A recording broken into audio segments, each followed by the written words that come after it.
السلام علیکم ورحمۃ اللہ وبرکاتہ۔ میں محمد زید آپ کی خدمت میں ایک نئی سٹوری کے ساتھ حاضر ہوا ہوں۔ سٹوری شروع کرنے سے پہلے میرے چینل کو ضرور سبسکرائب کر لیں تاکہ ہر نئی دلچسپ سٹوری آپ کو بر وقت مل سکے۔ آئیے چلتے ہیں کلاس روم میں۔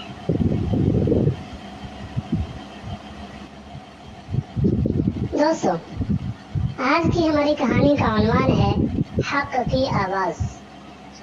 حجاز کی زمین جب مسلمانوں کی جماعت پر تنگ کر دی گئی، اپنے بیگانے بن گئے اور عمر بھر کے رفیق دشمنی میں دیوانے بن گئے، تو اس مبارک جماعت کا ایک حصہ حبشہ کی طرف روانہ ہوا۔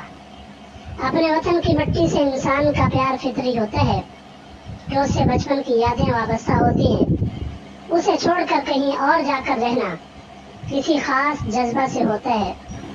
اس لیے حبشہ کے بادشاہ نے، جن کا نام اصحمہ لکھا ہے، اس قافلہ اسلام کو بلایا، ہجرت کی وجہ پوچھی تو مشہور صحابی حضرت جعفر طیار رضی اللہ تعالیٰ عنہ کھڑے ہوئے تقریر کی۔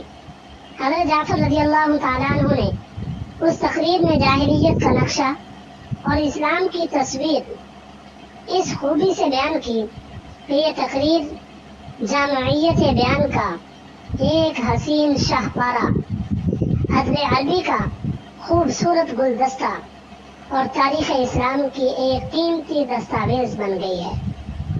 اس کا اصل لطف تو عربی ہی میں ہے، لیکن اردو میں اس کے ابتدائی حصے کا مطلب کچھ اس طرح سے ہے۔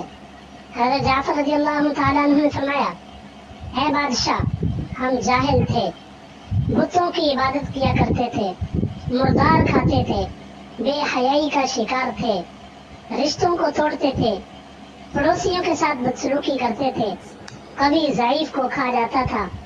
ہم جاہلیت کی اسی حالت کا شکار تھے کہ اللہ نے ہم ہی میں سے ایک پیغمبر مبعوث فرمایا، ایسا پیغمبر کہ جس کا حسب اور جس کا نسب، جس کا صدق اور سچائی اور جس کی دیانت، جس کی امانت اور جس کی پاکی، سب سے ہم بخوبی واقف ہیں۔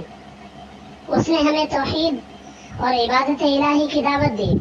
ہم اور ہمارے باپ دادا جن بے جان پتھروں اور بتوں کی پوجا کیا کرتے تھے، ان سب کو چھوڑ دینے کی ہدایت کی۔ بات کی سچائی اور امانت کی ادائیگی، اپنوں کے ساتھ صلہ رحمی اور پڑوسیوں کے ساتھ حسن سلوک، حرام کاموں سے رکنے اور فساد و خون ریزی سے بچنے کی تاکید کی، اور ہمیں حکم دیا کہ ہم اللہ کے ساتھ کسی کو شریک نہ کریں، صرف اسی کی عبادت کریں اور نماز پڑھیں، زکوٰۃ ادا کریں اور روزہ رکھیں۔ چنانچہ ہم نے ان کی تصدیق کی، ان پر ایمان لائے اور اللہ کی جناب سے وہ جو کچھ لے کر آئے اس کی اطاعت کی۔ سو اب ہم صرف اللہ کی عبادت کرتے ہیں، شرک سے بچتے ہیں، حلال ہی کو حلال سمجھتے ہیں اور حرام سے رکتے ہیں، جس کی وجہ سے ہماری قوم ہماری دشمن بن گئی۔ اس نے ہمیں تکلیفیں دی اور ہمیں اپنے دین کے متعلق طرح طرح کی آزمائشوں میں ڈالا۔ وہ چاہتی ہے کہ ہم پھر سے بے جان بتوں کی عبادت شروع کر دیں، پھر حرام کو حلال سمجھنے لگیں اور ایک بار پھر ان غلط رسومات میں مبتلا ہو جائیں۔ جب اس نے ہم پر ظلم و ستم کے پہاڑ ڈھائے، زمین ہم پر تنگ کر دی، ہمارے اور ہمارے دین کے درمیان حائل ہونے لگے، تو ہم آپ کے ملک کی طرف نکل آئے ہیں، آپ کے پڑوسی ہونے میں رغبت کی اور سب کو چھوڑ کر نگاہ پسند آپ پر ٹھہرائی۔ یہ حق کی آواز تھی جو دل سے نکلی تھی اور دل پر جا لگی۔